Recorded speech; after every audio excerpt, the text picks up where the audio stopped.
Hey, Mike, you on your way? Why? Okay, all right. No problem. No problem. All right, no problem. But we won't wait for you. Okay.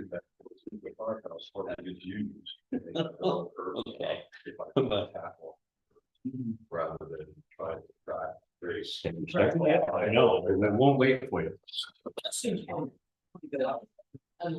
Now the sewer poles on each year. What's that? Sewers. And I had somebody that twisted and cracked because of the frost. It's tremendous amount of frost there, and it was every year. Historically, usually goes once. It was a really cold year and it was mostly. That was the year that we froze. But nobody else seems to. As long as we have snow cover, we have what? Yeah, I think these lines were all, just kind of gerrymandered down there.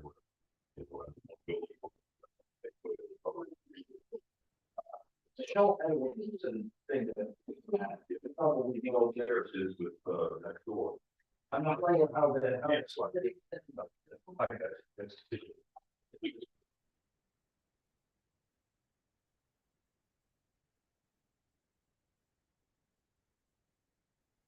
Good evening. We're here for the March 23rd Lincolnville Select Board meeting.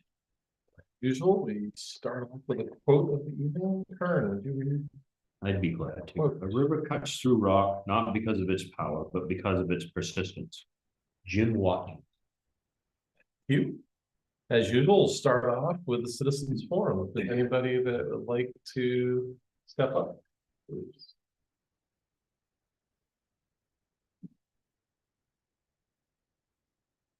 Hello, Leroy Lincoln, Lincolnville resident. Guys will be training me. I'm here at the February 9th meeting. The board approved an abatement to correct an error in my building value of $5,000, which was a tax, $47 in tax. Thanks for that. The board was not provided with a copy of my written request and supporting documents, and this item wasn't addressed. In 2013, a 20.46 acre lot was divided into 10 and 10.46 acres. The 10.46 acres has always been valued slightly higher, and the current value of the larger lot is $33,700 less than my 10-acre. Now, I'm not saying that my neighbor should be taxed more, but my 10 acres should be valued at less than the larger 10.46 as it has for the last 10 or 11 years. And as far as I understand, both lots meet the same criteria for a developed lot as defined to me as having a driveway, well, and septic. So there's that issue. And the last item that I had was an issue with a shipping container being taxed as a stick-built shed. I don't believe this classifies as real property, especially when it's not attached or connected to utilities. And I was wondering if there was any documentation or reference to a state statute or town ordinance that permits that. Not that I'm aware of. Most likely we can find something. But at this, we'll take what you've shared with us and ask the town administrator to connect with the appropriate resources there. Town office here and as appropriate, get back to you. All right, appreciate it. Thank you. Anybody else have something? Citizens forum. Seeing none, we'll move on to the administrator's report.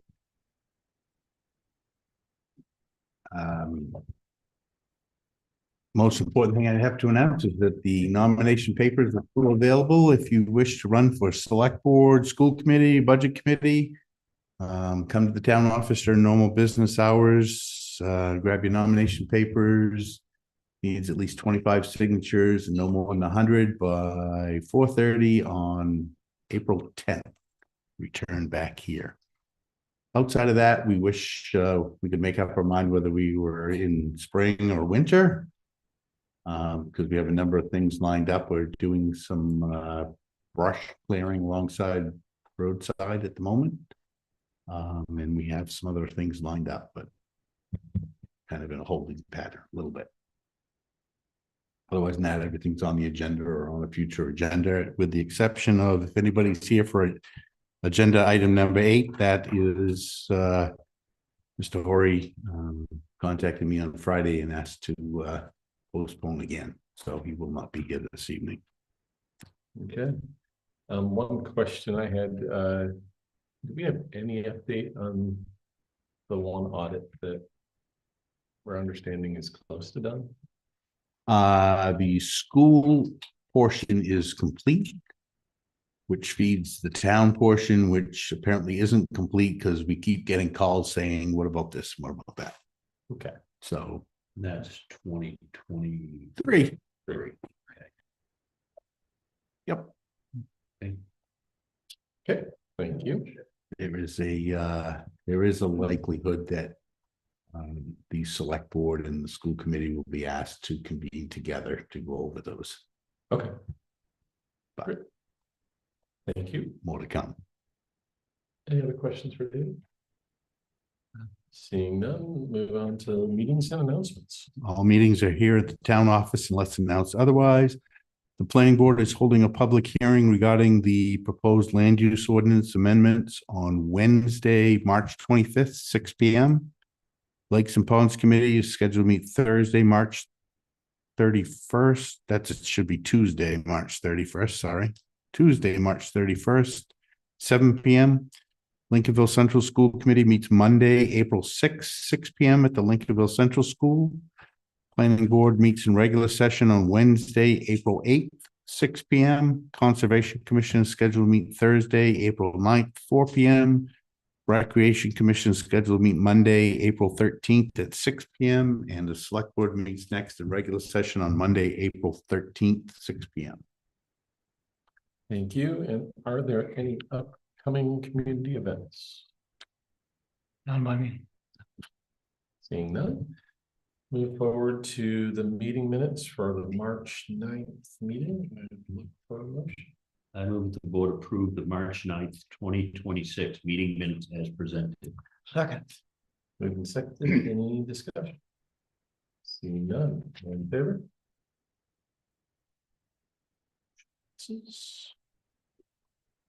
And next up is a liquor license renewal application for Innovations Edge. Let's see anybody here? Edge. I do. They indicated they'd be here, but Okay. Do we, I forget, do we require them to be here for it? they're not required by statute, but the board has made a practice of asking people to come in case there were questions so that somebody would be here that could answer them and then could move forward. Will it put them in jeopardy if we table that to the next meeting so that they can be here? The application. Good question. In case there are any questions by board members. Effective date, application doesn't expire till the July, so no. I suggest that we table that. Sounds like a good idea. See if they can pick a date when they can be here prior to their expiration. Sorry with me. That's what we will do then. With that table, we'll move on to item number 7, which is a liquor license renewal application from Laughlin's Lobster Shack. Here. Rick is here.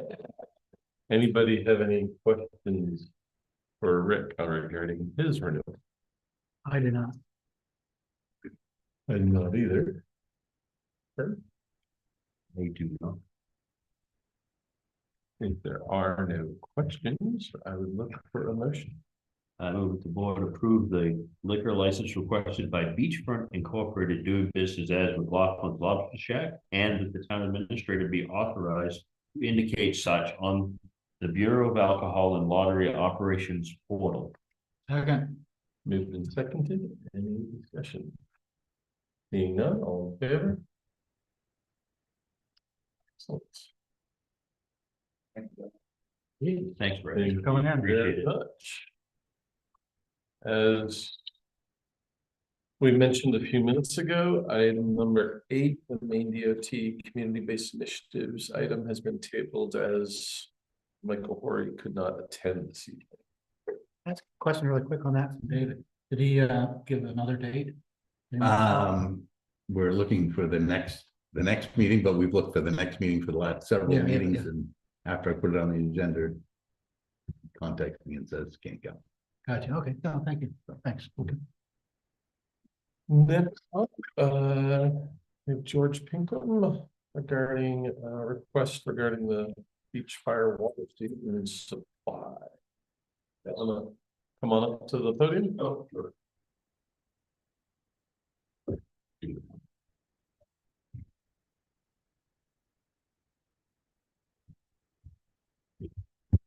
Thanks for putting me on the agenda tonight.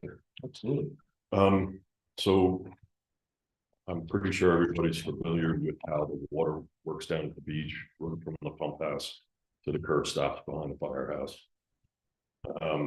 I have a history of being the only person, or I think you said yours froze one time. I've had repeated freezings over the last 12, 15 years. And a couple different solutions were put in place. Put a heated line inside the pipe. That seemed to resolve the situation, and then it didn't.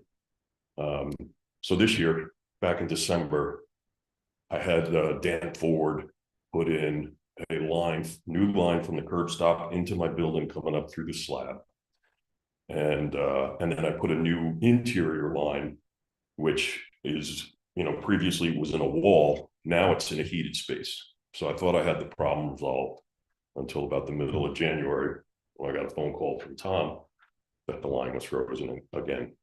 So with all the work that we had done, we now know that the problem lies between the pump house and the curb stop. And that would be quite an undertaking.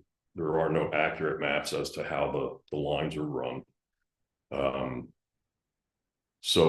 And it would be, the potential would be there to disturb the other water lines that are not having any issues currently.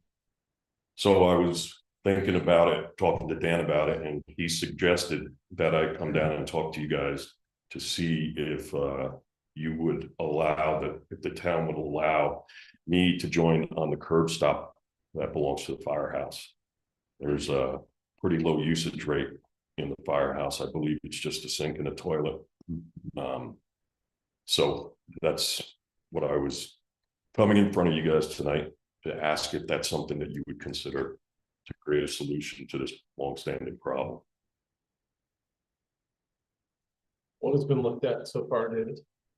Beyond the fact of George said where the well house is and the curb stops and digging up our easement that we gave to the town gave to the other users so they could run water line across town. That's about as far as I've gone.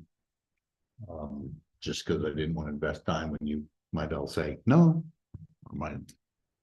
So that's where we stop. Questions from board members for George and David? Well, yeah, real quickly, yeah, you said you talked, this says you talked with Donnie, the fire chief, on this. No, I talked to them. Oh, you talked with him. Sorry. Yeah. Okay, and what did he say? He didn't have any reason to object, as George says, very little use of water at the fire station. There's Okay. one bathroom and toilet facility in there, and it's 2 sinks, and they're not used frequently because nobody's there. Right. Thank goodness. Am I correct in that the same water lines and aggregate currently provide for the fire station as well? Yeah, it looks as though there's 5 lines that come down from up above at the well house. And they come down cross country and then all show up at the, as George said, with the curb stops out behind the fire station, and then they head off wherever they go. And one of the lines is goes to the fire station. Gotcha. Yeah. What makes your line so different than everybody else's? The best that we can figure it out is that the lines weren't all run at the same time. As somebody would join in and need water, then they put another line. So, I mean, from what I've been told, you know, it should be like one single large line should run down there. And then everybody should, off of that single curb stop, everybody else should come off at that point. But I'm assuming that my line was installed improperly. Maybe they hit some ledge. I don't know, maybe they just didn't go deep enough. So at what juncture do you tap into let's say this is a go. Where do you tap into the fire department's line, and what makes it not freeze if it's coming to you? Well, the new line that I put in back in December is about 6 feet deep, and then it has blue board on top. And so at this manifold, you want to tap into. Yes, yeah. I see. Yeah.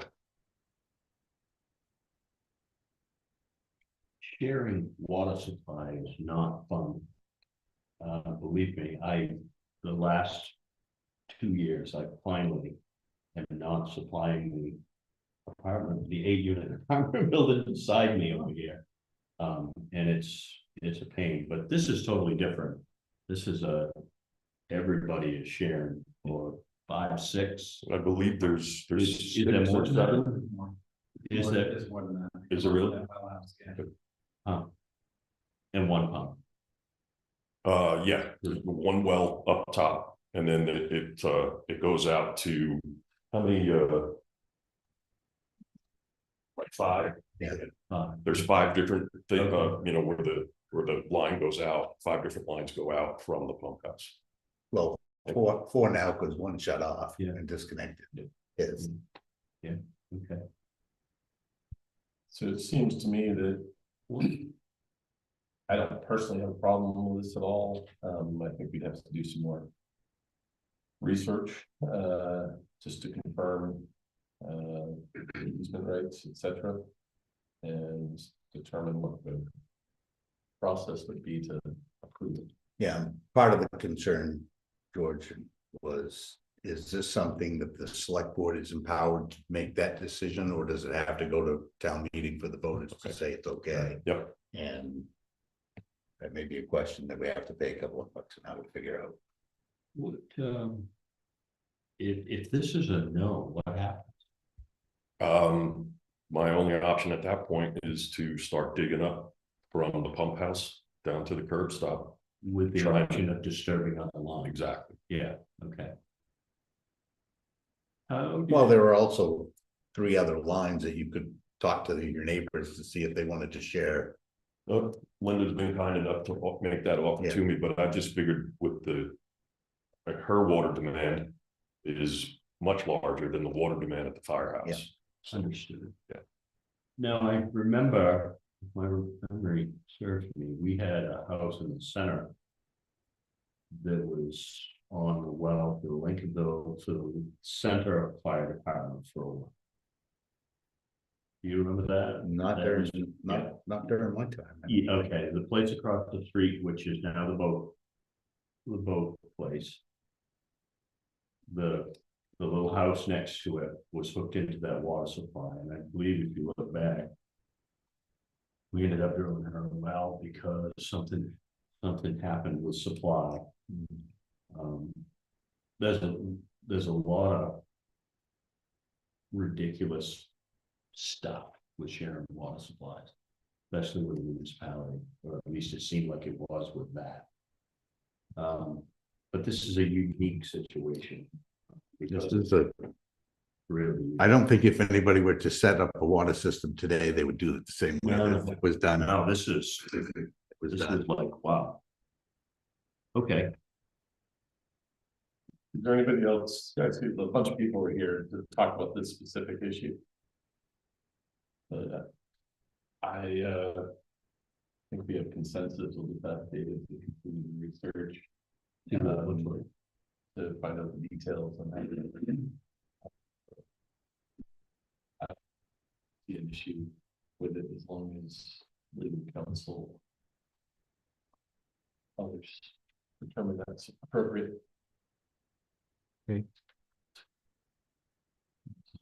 So do we have place where somebody's living that doesn't have any water right now? I have a temporary water line that's heated running from Linda's spigot outside into my building. So, Okay. You're covered for now, but it's not desirable. Okay. okay.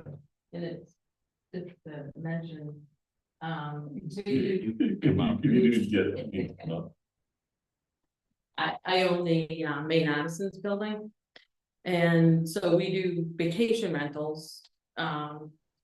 So right now, because George has dug up part of our parking area.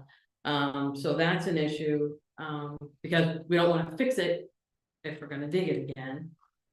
And also, we want to fix it before we start getting our people coming in, our guests. And the end of May, you know, we usually stop that, so. Kind of just a little urgency there, and right now, and I don't know if this matters to anyone. We don't pay a lot for the water, so, you know, very minimal there. So it's not like an added cost. It's 300 a year, right? Yeah. Electricity. And we all do the pump house, we just renovated the pump house, so that's all working nice up there. It's just his line's free. And right now, we're running a hose from the spigot in the back of mine, which, you know, I can't have people coming in and out with a hose. To the high line. I think we've got a I don't- question. Yeah, I don't think it'll take too long. I just didn't want to No. No, okay. We've got a invest question. town money without. We'll move forward on that. Thank you. Second item here. Second item, that's why everybody's here. Okay. So, Overlook Road is a mess, as you can see by the pictures that I sent you guys, and then Arlene has some more pictures that she put together as well for everybody. So the Kents own, Just so we can't actually pass that stuff at the meeting. Okay. It has to be provided in advance of the meeting so we can distribute it properly. the Kents own that road, Overlook Road. And there's an easement for both the post office and the firehouse, is my understanding of what's the situation is with that road as far as use. The road is just, it gets overused by people that are pulling in to drop mail into the mailbox, the one that you drive up to. And it's not wide enough for the amount of traffic that it sees. What ends up happening is where the blacktop meets the parking lot, our parking lot. People drive on that with their right-hand tires. And it just degrades the parking lot, and it degrades the road. And as you can see by the pictures, those are like 4, 5, 6 inch deep puddles. You can see that it's crumbling and there is no real edge to the road anymore. And then that leads to water buildup in the parking lot that I own, but Linda has an easement for half the parking lot for her customers and renters. So the Kents have said that they would be willing, if the town would take over responsibility and make it a town road, they would be willing to pass over ownership to the town, so that that road would be maintained to the degree that it needs, based upon the traffic that passes through there. Anybody else want to speak to this issue? Yeah, one thing. No? Yes, my name's Tom Griffith. I'm George's tenant. The Edward Jones office, which is on the first floor there, that's my office right there. So I'm there every day, all day, watching hundreds of cars go down through there. George just spent a bunch of time and money, just a couple, 2 or 3 years ago, to kind of spruce it up and even it out. Linda did as well. Oh, Linda as well too, that's right. I am Tom. the volume of traffic, the mailbox at the post office, the drop-off box is set up to use that road. So everybody that comes in, it's on the driver's side, you have to pull up that road and turn in to the post office. So everybody pulls in there. There's tons and tons of traffic that come through. It's not wide enough for 2 cars. I've seen multiple times where cars and trucks have to pull onto our parking area in order to let somebody come back out through. And for the amount of traffic that comes through, there's not a good way for George to maintain it. Plus, he doesn't live here, so he doesn't see it degrade. He comes up and goes, "Holy crap, what happened?" So, just wanted to add a little color to it. Excellent. Yeah. Anyone else? Questions from the board? So because of the placement of the post office mailbox, it's doubling up the use of your road, is that? I would say more than double. Has anybody talked to the post office about doing that? To reduce the. My understanding is that those folks down there are overworked. I've invited the postmistress to join our little meetings that we've had, and we just can't seem to get her either her attention or she's just too busy. So we have not had an opportunity to have representation from the post office be involved in a solution. Excuse me. Yeah, but I'm wondering if pursuing that and trying to get a postmistress involved, moving the box would be a simpler solution than going through what might be a problematic or longer solution, getting the town to accept the road. Mhm. But so are you still working on that? Trying to get that, I've emailed we're working her. with the federal government, basically, yeah. I've emailed her numerous times over the last, when did we meet? It was like a year and a half ago when we got together. Right, when you came down, the fire chief was there. And I'm not getting anywhere. I walk over every time I come up. I leave a message at the desk for her to give me a call or an email, and I'm not getting any response. Okay. Thank you, yeah.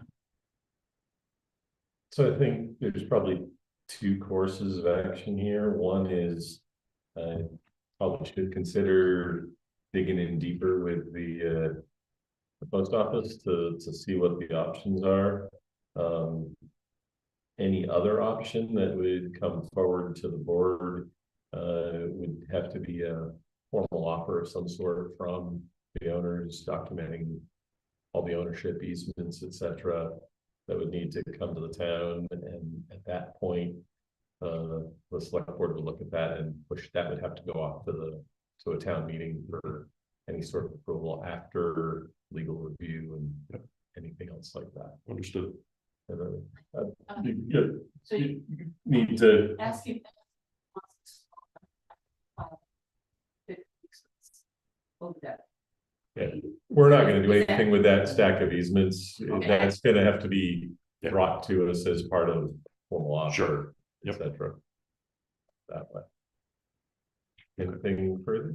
No, that's it. All right, thank you very much. And thank you. No, I'm good, yeah, thank you.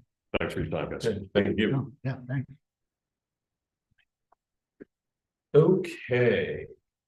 Moving on to item number 10. We need to exit our meeting as the select board and convene as the board of assessors. I move that we suspend our meeting as the select board and that we convene as the board of assessors. Moved and seconded, all in favor? Okay. Thank you. Good evening, snowing again. Yes, it is. We're back, the 3rd time this round has been on our agenda, so thank you for providing a much bigger set of information regarding the overall abatements here, and I guess we'll probably walk through these one by one, starting off with the Dutton abatement request. Do you guys have any specific questions for me before I go through this? Why don't you go through it and then we'll see what, I don't have anything specific on this one, but. go On this through one, the no. basics and- They're gonna be individual. Right, Yep. right. So Mr. Dutton, he had asked for an abatement of $180,000 off of his assessment of $346,000. His proof was comparing his property with another property on the same road as his, saying that they weren't fair, they weren't assessed in a similar manner. What I provided, what I thought this board had was valuation reports of him and the property that he made reference to. Yep. And what you'll see from that comparison is that Mr. Dutton has a larger structure, a newer structure. His land is a little bit smaller, but when you look at how the land specifically is priced, they're priced, they're on the same road, so they're priced the same way. You know, first, the developed house lot on that road is $125,000, which they both have. Mr. Dutton's property has 2.22 acres total, so that extra rear land adds another 11,100. The larger lot that he compared himself to is 5.69 acres. So the same methodology applies. First acre developed 125. The next 4.69 acres adds another 17,600. So again, treated the same, done the same, off the same schedule in the same manner. When you're looking at the two structures themselves, there's pictures and valuation reports of the comparable and the subject itself. Okay. Let's get those there. They're both built the same year. Mr. Dutton's house is 1,200 square feet of ranch house on a slab. Comparable he made is 1,000 square feet on a full unfinished basement. Quality's the same, conditions the same. He's a couple hundred square feet larger. Without a garage. His building assessment's 241, 400. And the comparable property, again, smaller house, but he's got some additions to it. He's got a porch, a wood deck, has a 2-car garage that we've accounted for. There's a small cottage out back. And his building assessment is 321,400, all done on the same schedule, all done in the same manner. So when comparing one to the other, the comparable should have a more higher value, which it does. Larger, more buildings, larger lot. There's no evidence of discrimination here, because they're treated the same way. He's provided no evidence to demonstrate that our resulting value is excessive in the light of circumstances, so I don't see why any abatement should be granted. Any further questions? No. I don't have any either. So I would look for a motion. I move that the Board of Assessors deny the abatement request of Terry Dutton for the resume set forth in the Assessors Agent's memo to the board dated February 23rd, 2026. Moved and seconded. Any further discussion? Seeing none, all in favor? Excellent, thank you. And before I go to the next one, they'll all be notified the next time I'm here of what will happen. Anything, even if we find a reason to abate a partial amount, anything less than the full amount, they have a right to appeal, which would be the local board of assessment review. Yep. Perfect, thank you. Next one up is the St. Clair property. Yes, Jason St. Clair, 517 Beach Road. He has an assessed value of 440,400. He's requesting a reduction of 180,000. References made to the fact that the valuation doubled from last year to this year. No new improvements have been made. Talked about a brief visit that we had there. So I've included in there my typical letter. There's a copy of the map where he's located. I know it's very small, but you'll see that there's listing for the subject. So what I did was I grabbed a couple of the neighbors. He didn't really provide anything he wanted to compare himself to. He just didn't like the increase. So I grabbed property and a couple of the neighbors' property. And you'll see that they're all done, again, the same way, that same developed house lot of 1 acre in size and $125,000 in value is applied to Mr. St. Clair and the neighboring properties that I made reference to. All at $125,000 for the first acre, and all the rear land after that is assessed at $5,000 per full acre. All assessed the same way. Looking at his property itself, it's a 936 square foot ranch house with an extra bathroom, a fireplace, built in 1999 in typical condition. Got a breezeway, a couple garages.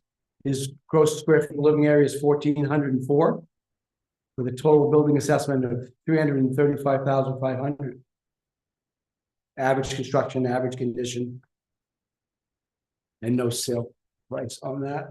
The neighbors, the immediate neighbors I grabbed on either side. Stinson, for example, the 11.96 acre lots, but the same idea.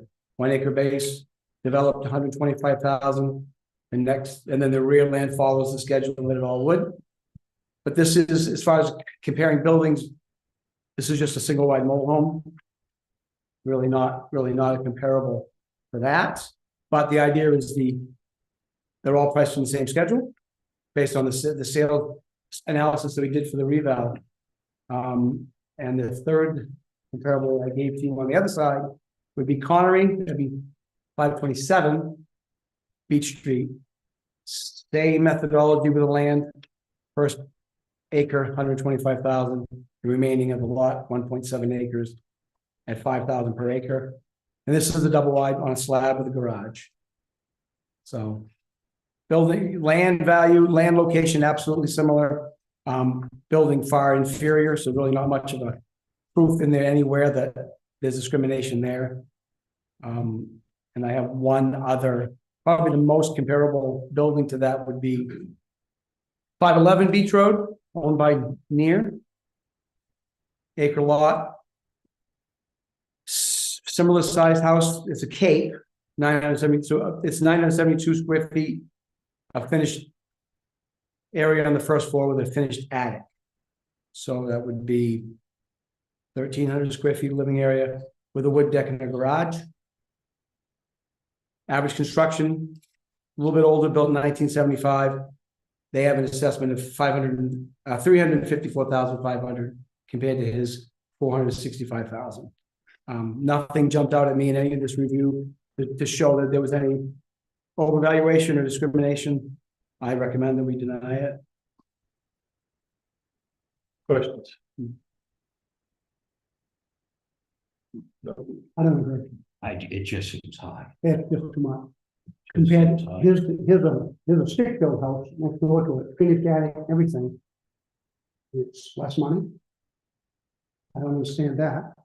Explain that. Why it's less money? Why the? Which why the one are we stick- talking about? The stick-built house near, I think the name is. The last one I gave you? Yeah. It's stick-built house, got a finished attic. It's much nicer place. Extremely nice. Okay, it's a smaller place, it's older, it has more age to it, so the conditions, there's more physical depreciation on it. And that's, to me, it's a smaller building on a smaller lot. And did you also, I read in here that some of the things that we do is compare recent sales of quite similar building in the area. Mhm. And did you do that? Yes. That was the whole reason. I did for the that too. evaluation. I did that too. Okay. Yeah. And so the problem is that particular paper is not with me tonight. That one I got everything separated out, but that one got left home. But I did the square footage and some stuff, and I came up with recent sales extremely less money. When you say recent, you're not using anything after April 1st. Yes, I am. You are not supposed to do that. Okay. April 1st is our tax levy date. So can he come back next year and go through those recent sales? If there's enough data in after April 1st sales to support a lower number, he could, but it's something that I would address personally. And I watch those sales every year, So when you go for 100%, you're gonna have some that you're over, and you're gonna have some that you're under, to get to that average of 100%. It's all living within the parameters that we want to live in, is what we look for. Subsequent data, if the market has changed in any way, and we're consistently assessing it at a higher rate than 100%, absolutely they can, but I would come to this board beforehand and say, listen, this is what I found. But everything leading up to April 1st of this year supports these numbers. And one of the abatements you'll see next time. Excuse me, why, so you use the land base on the Stinson property, but it's a trailer, it's a house trailer. Well, the land's still the same. I'm not questioning the land, I'm going with building, I guess what I'm looking at is that quite a lot of valuation in the building. I'm not lost you. Which one you thought? What are you getting at? What's the question? You said land and then you said buildings? Right, the property, which is 2 houses up, the Stinson property is a house trailer. Yeah. But you're only using the land valuation. You're not counting that it's a trailer and that. Can a trailer be as much as his house? Would the trailer be valued as much as if everything's if size is the same, age is the same? No. But the land is going to be the same. We are obligated by statute, once we determine the land value, if our average house lot is between $90,000 and $125,000 developed, and that's proven in all the sale data that we've done. Every time we go out and we're doing our reviews and we feel that this is an average road, which is 90% of the roads in this town, if we have an average neighborhood, we're going to apply that average value to the land, regardless of what's on it. As long as it's built on, it's got a well septic driveway, it's a developed lot, the land portion of your assessment will not change. That's the way we are trained to be equitable with everybody. The reason now when you take the land with the most mobile home on it, the overall assessment, which is what my goal is to assess the entire real estate at a reasonable value, they will have a lower value because the building values.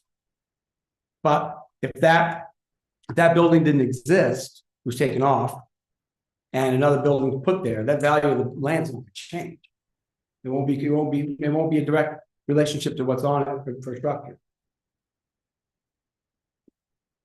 Sure.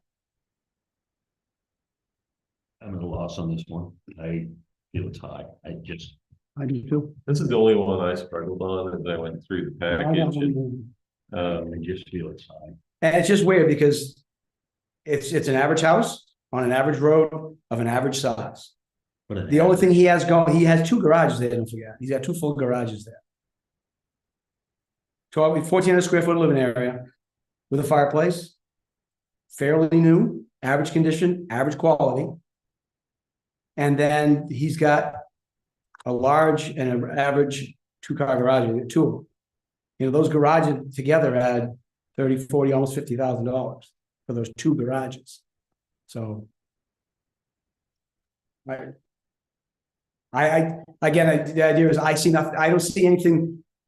All these numbers are based in fact. All these numbers are based on the sales that we use, and it works on every sale. So it stands to reason that it will work on this sale as well. And if there's no evidence, I mean, you guys can make obviously any decision you want, but if they said you have to have a factual reason why this has to be reduced, you can't, because it won't hold up. You can't arbitrarily say, I think it's $25,000 too high. We want you to, that's something you can't defend. You got facts, as far as quality, condition, all of that. So. Well, I don't talk the jargon that you do, so I can't put together something here right now that can quantify my statement of, I think this is high, but I do think this is high. I mean, I could take it back and then put a fine tooth comb on it again to see if there's something that I see factually that I can change. Rose? Yeah. So of these that we have here, so out of the 5 that we have, for me, there was 2 that stood out, but this one really stood out. And why out of all these, and some of these are whip-de-doo valuations. I mean, it wasn't and it's not that this person's any, I'm not singling this person out, but this one jumps out at me. It jumps out that it just seems like it's gone way over. So, yeah, I just think it really, I don't know whether to say that we need to go back and go over this one again or something. There's what. This is the one that like I struggled with. I look at this property as I drive by it, and I know what the other places in the area are worth, and I looked at and I'm like, it's not anywhere near that. I struggled with this one. Okay. At the same time is that I fully respect and know we have to have a standard approach, and that's what you're following and everything here. I don't agree with $180,000 deduction which is requested here at all. But is this 60 or 100,000 off? In my opinion, yes, but I don't know what I would have a hard time just declining this request is my problem. And I have a hard time approving it as well.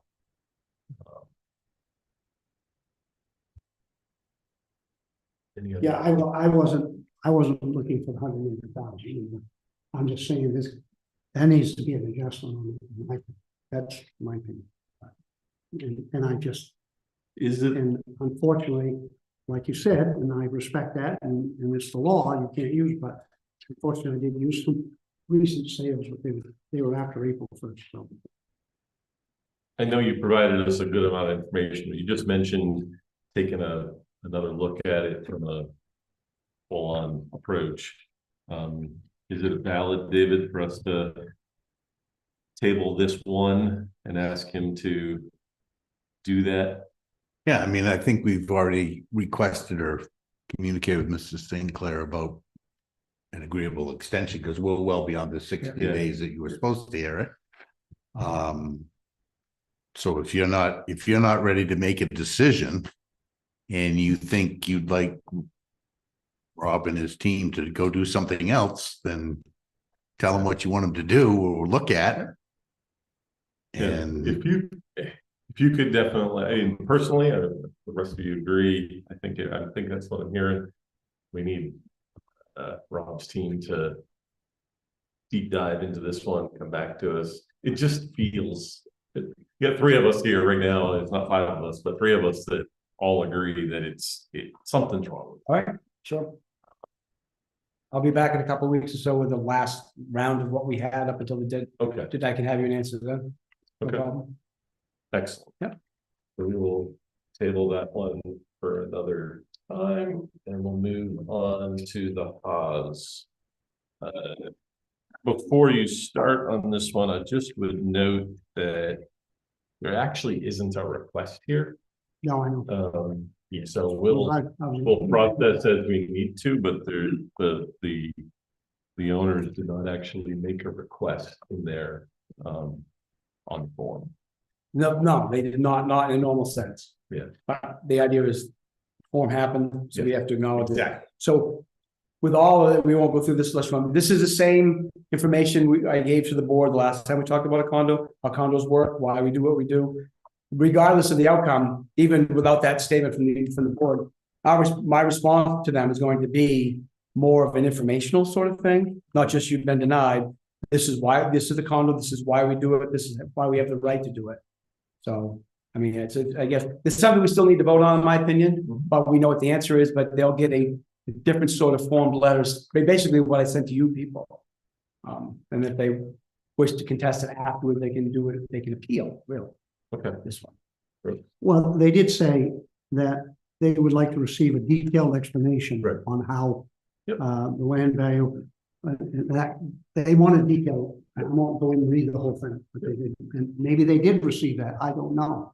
I think that's what he just said. He'll provide. And I'll send it, regardless of what they've gotten from me to this point, they'll get a full on letter. Excellent. Explain it. And with the idea, if they want to, they can still, we haven't taken away any right they've had to contest it. For sure. So with that, anyone like to make a motion on this one? I move that the Board of Assessors deny the abatement request of Robert and Helen as for the reasons set forth in the assessors agent's memo for the board dated February 23, 2026. Second. Moved and seconded, any discussion? Seeing none, all in favor? Thank you. Moving forward to the Waldmauer property.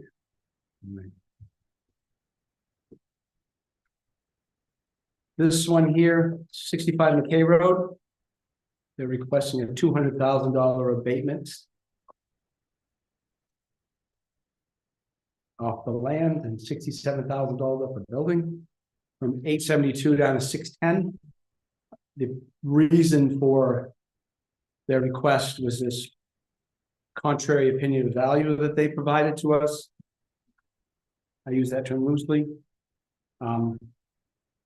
So, I mean, just as a regular comment, when somebody comes in with a contrary opinion different than what the assessor has done, that doesn't supersede, override in any way the decision that we made to set the value that we're on.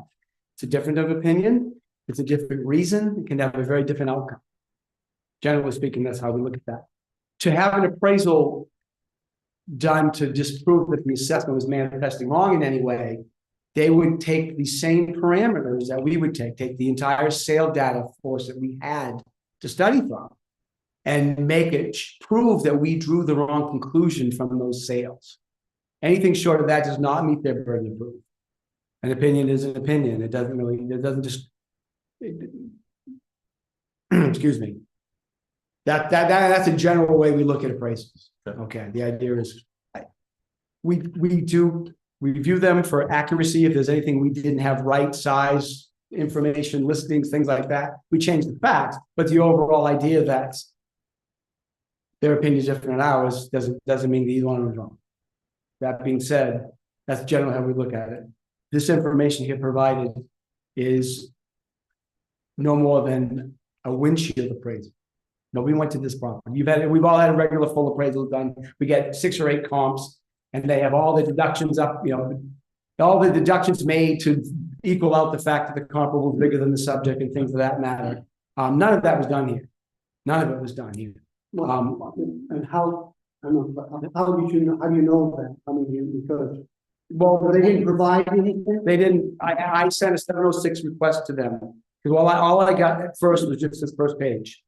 So I sent a request to them wanting the entire document, and this is what I got: 6 pages. And when you read through the disclaimers that the appraiser has to put on there, as I said, it said right there clearly that this analysis is not an appraisal. This analysis, while deemed reliable, has been performed by a qualified evaluator of just an opinion only, and therefore neither Atlantic Valuation Service nor the evaluator conducting this report shall be liable. That is just, that right there is, there's no signature, there's no appraiser with his appraiser number, license number on it or anything. This is just a windshield appraisal. I don't know what it was for. Maybe they wanted to refinance the house for a little bit amount of money. Regardless, that's the reason that that in itself does not meet the burden of proof in any way, and it's not a full appraisal. When I look at, but we play the game and we take the information we have in front of us, and the 2 comparables that he made that's actually in this town, number 1 and number 2. Number 1, 11 Ocean Drive, sold for $610,000. Our methodology has it at $540,000. No evidence of overvaluation there. Comparable number 2 is 66 Baloo Drive, if I'm saying that right. Sold for $650,000. After April 1st of 2025. So within our time period, we have $666,200 on it. Well, within a couple of percentage points. It's exactly what I'd like to see. The other comparables are different towns, and I didn't draw the conclusion. But the biggest kicker here has anybody on the board seen this place? Yeah, I went down and looked at it. And what is it? The comparables here, they're just garden variety houses.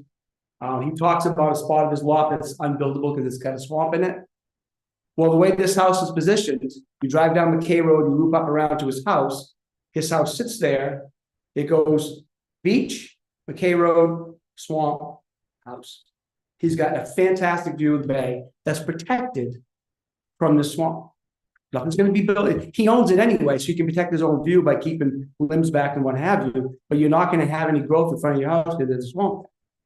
Very small, but it's a protected, none of these houses that you make comparison to have any view at all. That's reason number two, that it's bogus in my opinion. And the reason that it exists is not to contest the assessment, so reason number three, technically, legally, it's not a document supposed to be used to provide any sort of proof other than why the intended use of it. So it's good, it's pretty, it's colorful, but there's no merit to it at all. Questions? If there are no questions, I'd look for a motion. I move that the Board of Assessors deny the abatement request for Dayton Peggy and Catherine Wildnow for the reasons set forth in the assessors agent memo to the board dated February 23rd, 2026. Is there a second? There is. Moved and seconded. All in favor?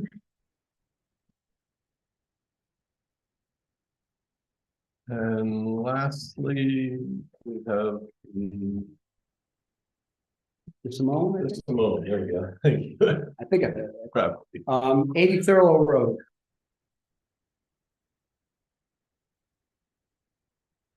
Assessed value on this particular 386,000.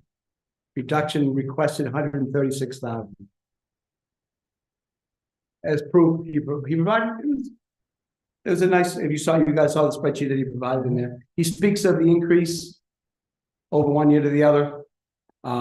He makes reference to what the house is. I believe. They made reference to the structure, 960 square foot structure built in 2018 for a documented cost of 130,000. And they actually had some information to back up the cost of that house back then. And then a comparison of all of neighboring properties that they thought were comparable. And what I have done for that, and there's a lot of paper here, is I print an evaluation report out for every one of these properties on this list to broadly demonstrate that, like I've been saying all night, they're all done the same way. They're all average house lots. They all have the same price. They're all treated the same way. They all are average or above average construction with a few mobile homes in there.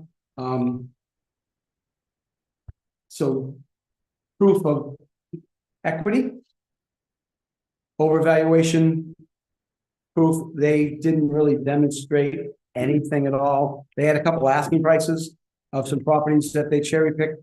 Here, their place in Searsport, place in Booth Bay, really doesn't demonstrate that there's any excessive overvaluation here.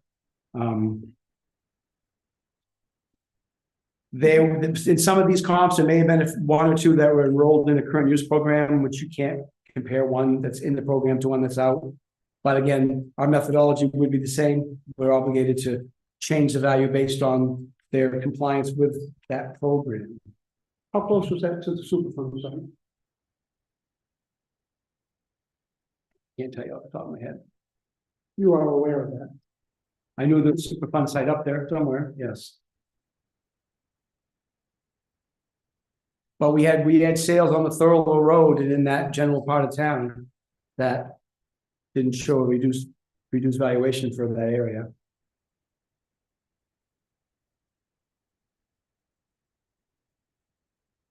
Looking through this list really quickly, 38 Thurlow Road, 1,152 square foot cape with, if the board can see that, okay, it's Standard Cape, 1,152 square feet, average construction built in 85. Got a decent sized garage to it. We have, with that methodology, we have 363 sold for 425.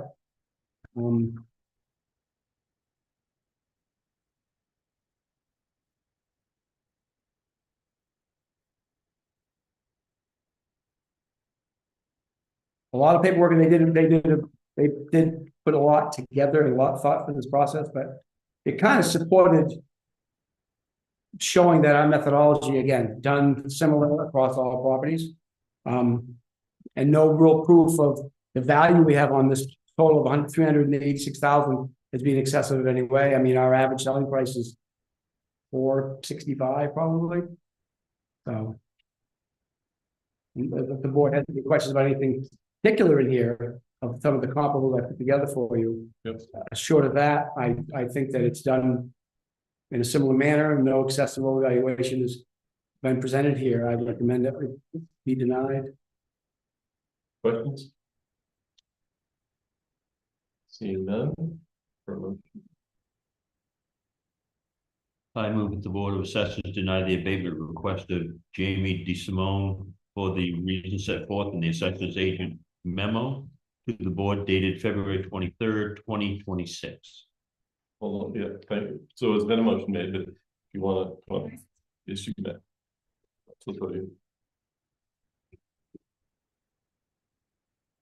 Hi, I'm Jamie Simone. I own this house. I spoke to someone earlier this summer when the first round of potential increases came out. I know you all have to do your job and I appreciate what you did. At the time when the first round of potential increases came out, no one actually came to my home or even came inside my home. And still to this day, I've never let someone inside my property to look at this house and make a determination. And when I did have a call in September about the decision to increase it to what the current tax increase is, I was told it was because it's a luxury home and that my floors are polished concrete and that I have big windows, and there was all this flowery language around my home, which is why I went through the trouble to really look at my neighbors and dwellings and think about square footage and cost to build. And I'm a little disappointed at the conversation tonight around how basic it was, because I thought I was trying to present a case around why that isn't the case. And if it is square footage, my house is much smaller than some of the two-story houses with basements, and mine is a single-story slab. So I realize you've made a decision, but that is kind of disappointing as a homeowner in this town who feels like they're not being represented in the comps of other modern bills are not really being considered at a fair market value. So I just want to speak up for my behalf. Thank you for listening. Thank you. We have a motion. For a second. Move in second. Any further discussion? Seeing none, all in favor of the motion?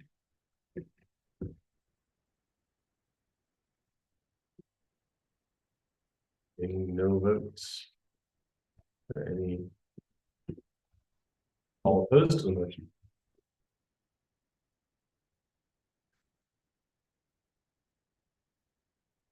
No for and no against.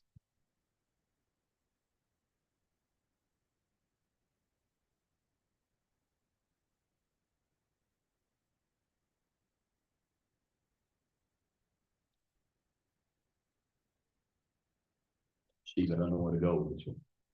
We'll either need to vote for or against the motion that's on the table. Okay. And then we can discuss after that, but we can't go further until we close out this existing motion that was made. I'll call for it again. Those for the motion? Those against the motion? Okay. That motion is denied. Further discussion on this topic?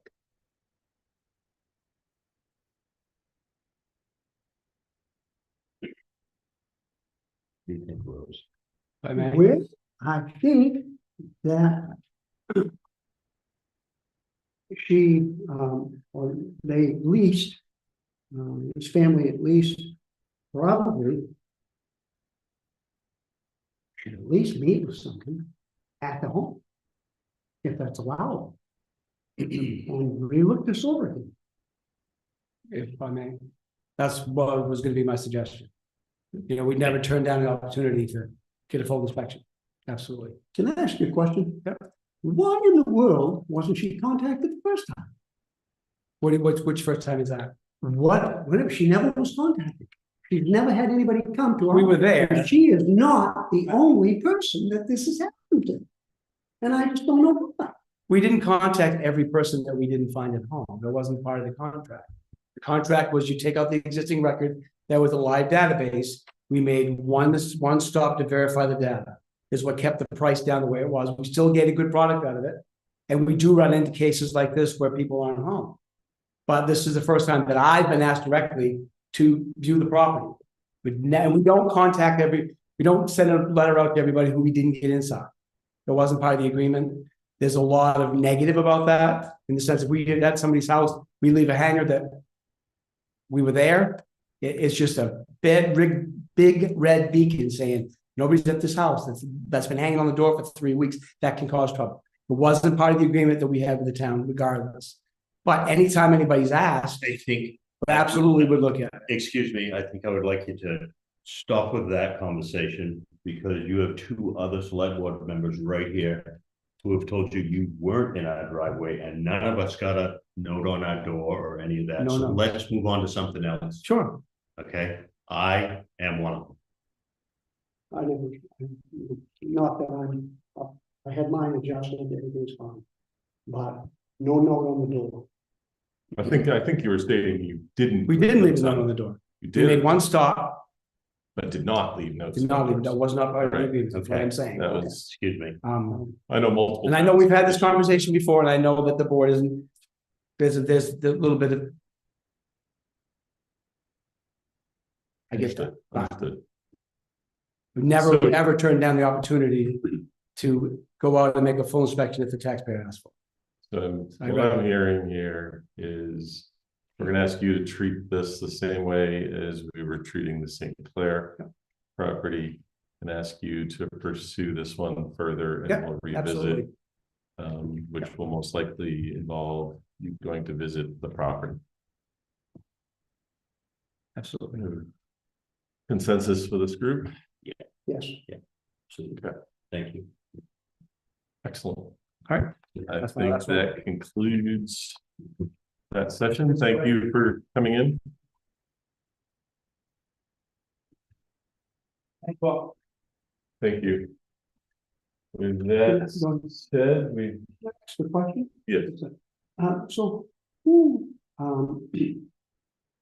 did the assessors present the contract to the town, to the selectmen, or did the selectmen come up with a contract to present to the assessors? I don't know the exact details of that because it was several years ago at this point. Off the cuff, I don't know the answer to that question either. I know there was an RFP that went out. Yes, there was, but But the details of how the methodology, if it was in the RFP or if it was more proposal. Might want to look at that next time you sign a contract. We might want to look at something like making sure that everybody gets a fair shake as far as. Anyway, just a thought. Well, anything further?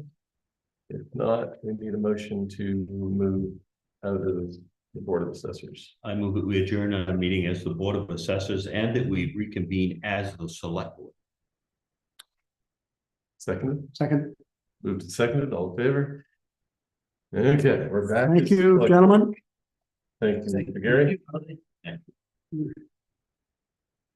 Don't know, Moving on to Go back to item National number Road. 11.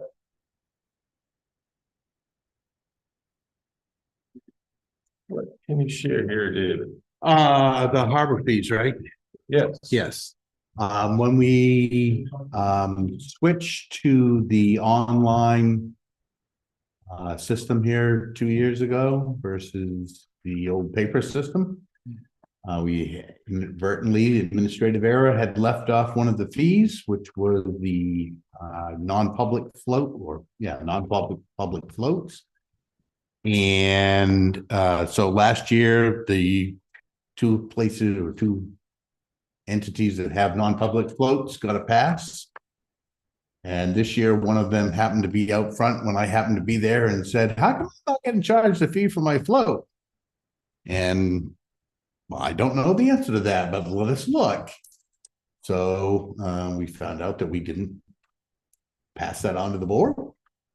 And so what Matt did was to take the last fee that existed in 2024, applied the same percentages that we had done last year and this year, and then rounded it off to the nearest dollar and came up with the fees that you have recommended to you tonight for an amendment to the 2026 harbor fees. And we will then alert to entities that have floats that they now have a harbor fee 2026. Excellent. Any questions for David? No, makes sense to me. Yeah. If not, promotion.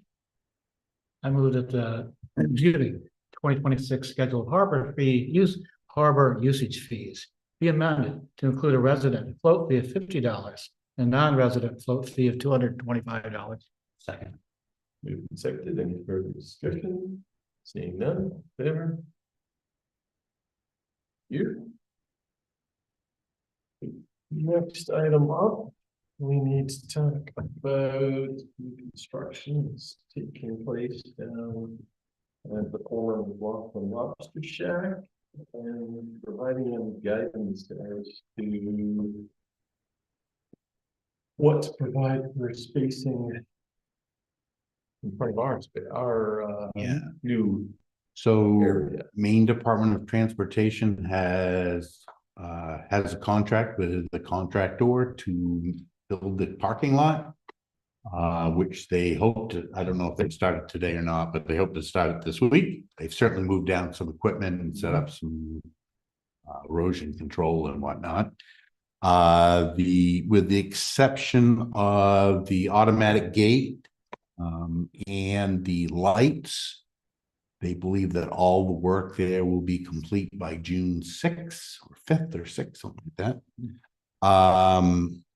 As part of the project, they will be putting a sidewalk from Route 1 on the ocean side of McKay Road down almost all the way to the ferry terminal, with various openings for their parking lot. And then the town obviously acquired the property adjacent to the boat launching ramp. And that's approximately 100 feet of length. And you can't have 100 feet of open access onto a state highway. Nope. And so they were looking for where we'd like to see the curb and the sidewalk. They took a stab at it based on what they saw on the ground. And when they put the plan, they being DOT and their consultant. Obviously, we have some plans or thoughts for how that property will be developed.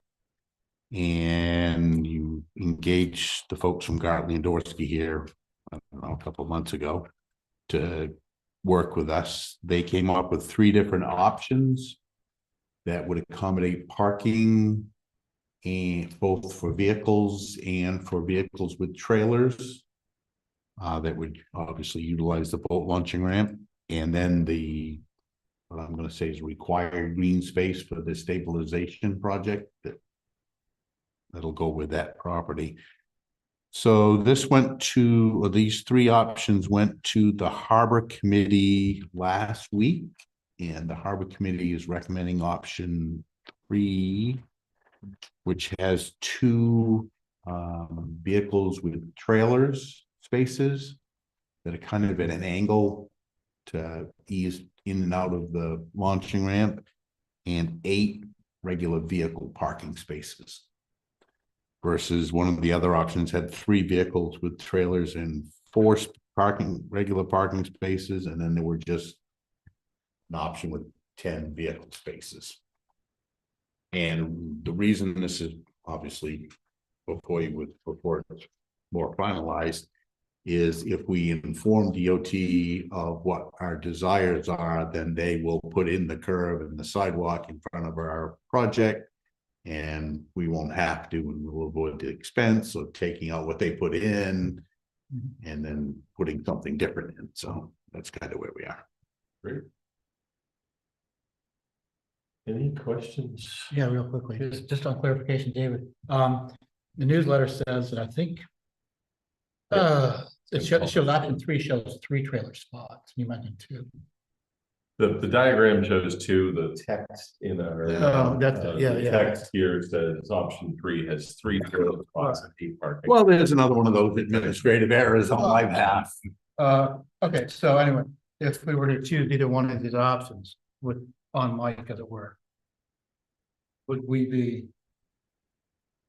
jeopardizing ourselves in some way by saying, even though one, because there's an inconsistency? I just want to be clear on that we don't get out of order. The Harbor Committee had looked at the visuals and not anything written, because we didn't have anything written. Option 3, which is spelled out in the diagram here, is properly depicted. Yeah, okay. It's just our newsletter. Right, as long as that inconsistency doesn't get down in hot water. That's all I'm saying. Yeah.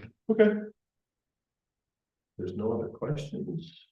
I move that the town move forward with option 3 for the boat launching ramp and parking facility, and that the Maine DOT be informed of our plans so that their new sidewalk can be constructed with the necessary curb. Second that. Moved and seconded. Any further discussion? Seeing none. Excellent. Thank you. Moving on, we have select person updates. Mr. Lake. I have really sorry. Mr. Ray. Well, I should be sorry, but I don't have anything either. You know, I'm sorry. And I'm gonna join the crew, and I have nothing either. I'm not a select person, but I have an update. Yes, please. That Robin would probably share with you if she were here tonight. Okay. And it's not on your agenda, but the Waldo County public hearing on their FY26 budget is this Friday night, 6 p.m. in Belfast at the courthouse. Yeah. I think the latest I saw is it's still like 16%. It's available on the Waldo Yes. County budget page or website. And What did you say? 16%. 16. Down to 35. depending on whose math you look Yeah, at. the original one. That's the gross budget's up 16. Yeah. But the net's up a little bit more because their revenues are down. Yeah. And our share of the county's valuation is higher this year than it was last year, so. Yeah. Not good all the way around. Okay. We have treasurer imports. With permission. I move the board approve and sign the treasurer's and payroll warrants. I'll second. Moved and seconded. Any further discussion? Seeing none. Favor? And we need one final night. I move that we adjourn. Second. All in favor? Thank you very much. Please make sure you sign the warrants before you. Oh, Yes. Gotta get.